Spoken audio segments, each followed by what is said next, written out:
Assalamualaikum warahmatullahi wabarakatuh. Saya Konita Zakia Mardia dari Prodi Pendidikan IPA semester 2. Di video kali ini saya akan membahas tentang keterampilan mengajar. Keterampilan mengajar dasar dimulai dari membuka, menjelaskan, dan menutup. Kenapa ini dikatakan dasar? Karena ini wajib dikuasai oleh guru. Sebelum saya ke pembahasan, yaitu tentang metode pembelajaran seperti apa di masa yang akan datang, saya akan mereview materi yang sudah disampaikan oleh Bapak Wahyu Sabirin selaku dosen mata kuliah teori belajar. Yang pertama itu ada jenis keterampilan dasar mengajar, yaitu ada keterampilan membuka dan menutup pelajaran. Yang kedua ada keterampilan menjelaskan, yang ketiga ada keterampilan bertanya, yang keempat ada keterampilan memberi penguatan, yang kelima ada keterampilan memberi variasi, yang keenam mengaktifkan belajar siswa, dan yang terakhir keterampilan mengelola kelas. Membuka pelajaran. Membuka pelajaran berfungsi untuk menciptakan suasana siap mental agar siswa fokus pada apa yang dipelajarinya, dan siswa dapat mengetahui pendekatan-pendekatan yang akan digunakan dalam mempelajari bagian-bagian pelajaran. Selanjutnya ada menutup pelajaran. Menutup pelajaran itu dengan memberikan gambaran menyeluruh tentang apa yang dipelajari siswa dan mengetahui tingkat pencapaian siswa dan tingkat keberhasilan guru dalam proses belajar mengajar. Tujuannya untuk siswa dapat mengetahui tingkat keberhasilan dalam belajar. Nah, selanjutnya ada prinsip-prinsip penggunaan. Yang pertama ada singkat, padat, dan jelas. Yang kedua tidak terbelit-belit.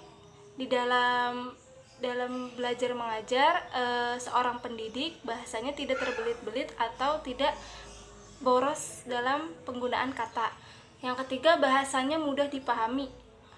Yang keempat disertai dengan contoh agar peserta didik lebih mengerti. Dan yang terakhir menarik perhatian. Selanjutnya ada komponen keterampilan membuka pelajaran.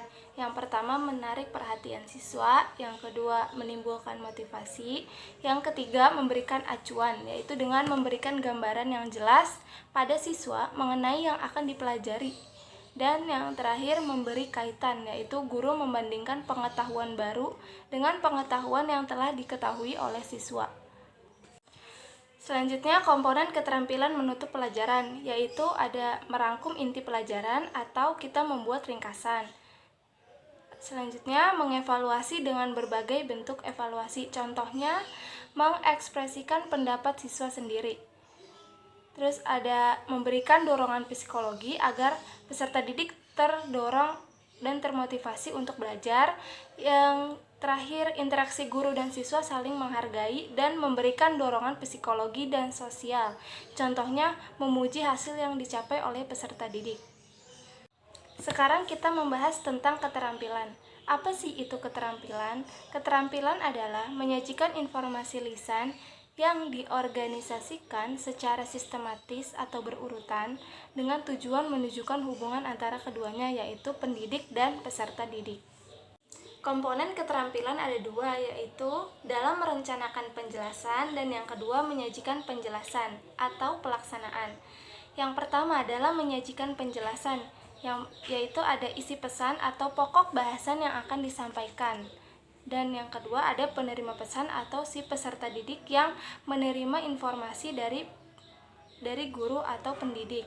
Nah, yang kedua ada menyajikan penjelasan atau pelaksanaan, yaitu ada orientasi, mengantarkan siswa pada pokok pembahasan, ada bahasa yang sederhana agar mudah dipahami oleh si peserta didik, terus penggunaan contoh dan ilustrasi agar mudah lebih dimengerti dalam proses pembelajaran, terus ada memberikan variasi, ada sistematika atau berurutan, ada balikan atau feedback untuk mengetahui tingkat pemahaman siswa, ada variasi gaya mengajar, penggunaan media, bahan-bahan pembelajaran, serta pola interaksi guru dan murid.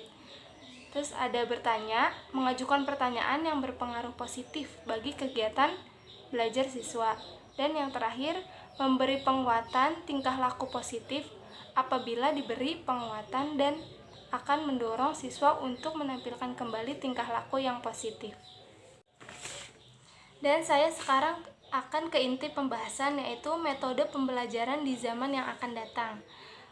Di sini saya menulis dan saya membuat konsep belajar menyampaikan materi dengan media pembelajaran dengan tujuan untuk membangkitkan pikiran, perhatian, perasaan, serta meningkatkan kemampuan belajar para murid. Dan guru dapat mempraktikkannya agar mendorong proses belajar berjalan dengan baik. Jadi guru tersebut yang membuat dan guru tersebut juga yang mempraktikannya kepada si murid untuk melatih guru tersebut menjadi lebih kreatif. Karena tanpa adanya suatu media, maka komunikasi yang terjalin antara guru dan murid tidak akan berjalan dengan baik. Oleh karenanya, media pembelajaran adalah hal yang sangat-sangat penting di dunia pendidikan. Jadi, media pembelajaran adalah benda atau alat yang bisa digunakan untuk membagikan suatu informasi. Selain itu juga bisa digunakan untuk membangkitkan daya pikir, perasaan, serta keinginan para peserta didik. Dan metode ini juga melatih guru untuk lebih kreatif, dan peserta didik akan mudah memahami dan mengingat dengan cara menggunakan metode media pembelajaran.